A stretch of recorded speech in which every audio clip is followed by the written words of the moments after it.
If you look at this slide, you might get some idea that I'm not real comfortable with the RFP process. It's something that I've faced for about 25 years in working in the professional services sector. If you have not ever had to respond to an RFP, consider yourself blessed. It's not something you want to go through, but hopefully you do get something out of it if you do. The problem I have, amongst others, is that there's billions, literally billions of dollars every year wasted of very smart people's time in trying to win some simple projects by going through an RFP process. Imagine if we took billions of dollars and gave them to very smart people like architects and designers and healthcare experts and said, go fix our society.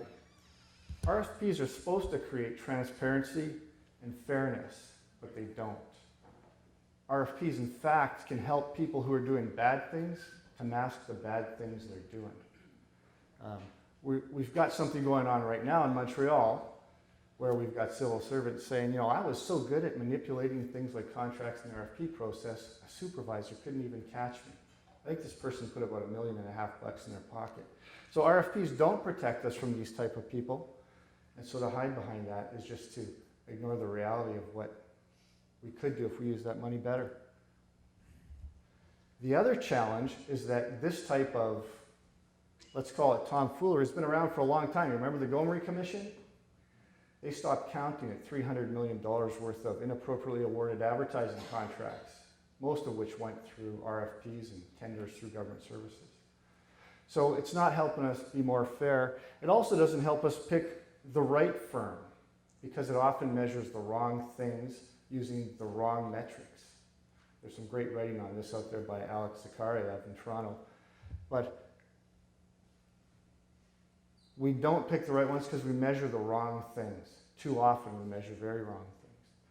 And we use these matrices. You've all seen them if you respond to an RFP, 30% for customer service, 50% for expertise, and we're going to weight them this way.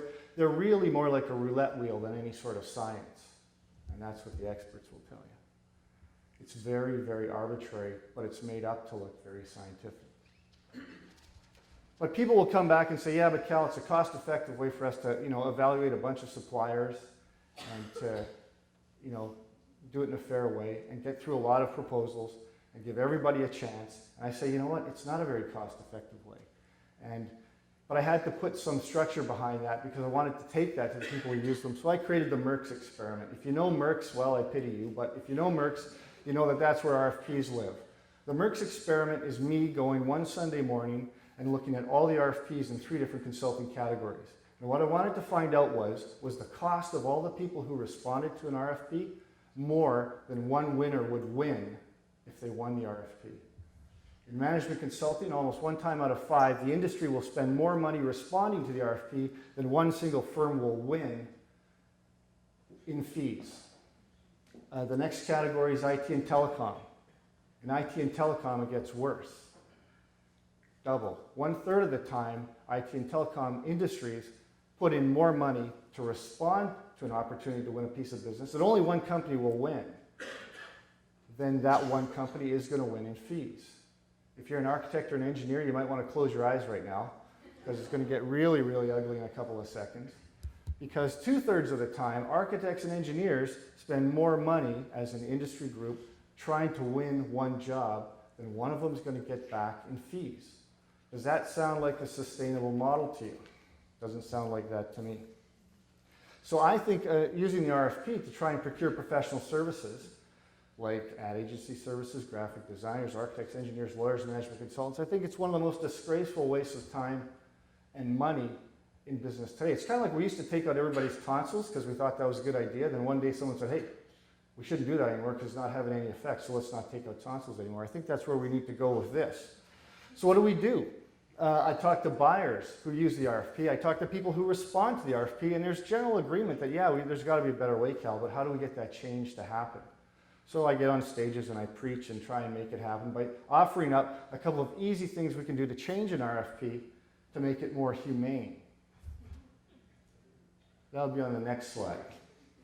Evaluate expertise only. Forget about customer service. Forget about process. Forget about all those other things like people and their experience. Expertise, that's what you want to value. That's what you want to assess.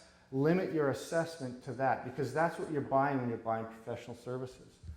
And when you do that, when you start to make those limits, it becomes more reasonable to hold proposals to 2 pages.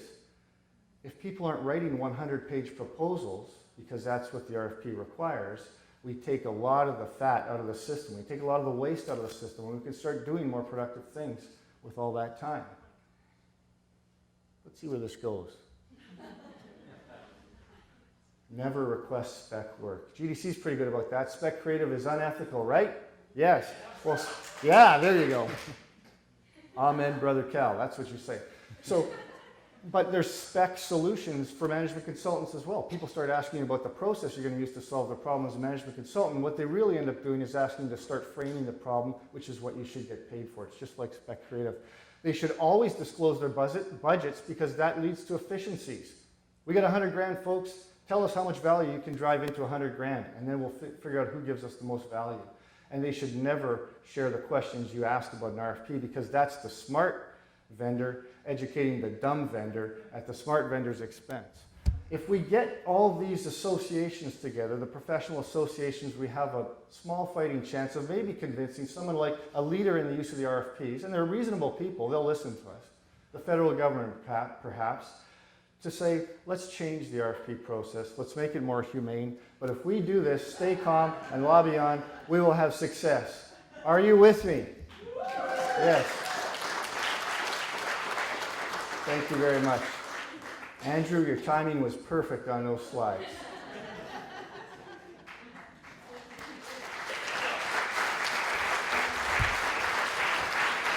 Thank you.